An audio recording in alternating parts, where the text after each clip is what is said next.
அத்தா அண்ணனுக்கு ஒரு ஆசை. சொல்லுங்கண்ணே. அது முன்ன மாதிரி நீங்க 2 பேரும் இல்ல. சின்னையாவும் நீயுமே ஒருத்தர் மேல ஒருத்தர் ஆசையா இருக்கீங்க. அந்த கடவுளை தவிர எந்த மனுஷ பயனாலும் உங்க 2 பேரும் பிரிக்க முடியாது. நீங்க 2 பேரும் எப்போதும் ஒத்துமையா வாழணும். அப்புறம் இன்னொரு ஆசை தான் அண்ணனுக்கு. உங்க 2 பேருக்கும் ஒரு குழந்தை பிறக்கணும். அந்த குழந்தைய என் செல்லம் என் பட்டுக்குட்டி அப்படின்னு கொஞ்சம்னா இந்த மாமன் மூஞ்சி அசிங்கமாயிரும். இந்த மாமன் மூஞ்சி அசிங்கமாயிட்டு துண்டு எடுத்து தொடச்சு விட்டு மறுபடியும் அவனை தூக்கி வச்சு கொஞ்சம் கொஞ்சம் கொஞ்சுவேன். அப்ப இந்த அண்ணனுடைய மனசே நிறைஞ்சு போறேன். ஏத்தா என்ன பேசிட்டு இருக்க, நீ சிரிச்சுக்கிட்டு இருக்க? ஏத்தா நிஜமா தான் சொல்றேன். எப்ப பார்த்தாலும் இந்த வீட்டுல நச்சு நச்சுன்னு ஒரே சண்டையா இருக்கு. ஒரு குழந்தை சத்தம் கேடுச்சுன்னு வச்சுக்குவேன், வீடே கலகலகலன்னு ஆயிடும். இதெல்லாம் நடக்குதா? கூடிய சீக்கிரம் நடக்கும் பாரு இந்த அண்ணன் சொல்றதா.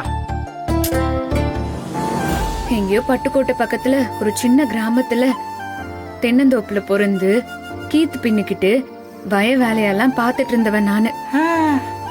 இன்னைக்கு இந்த ஊர்ல இப்படி ஒரு வீட்டுல வந்து இருப்பேன் வாழ்வேன்னு கனவு கூட கண்டதில்லன்னு.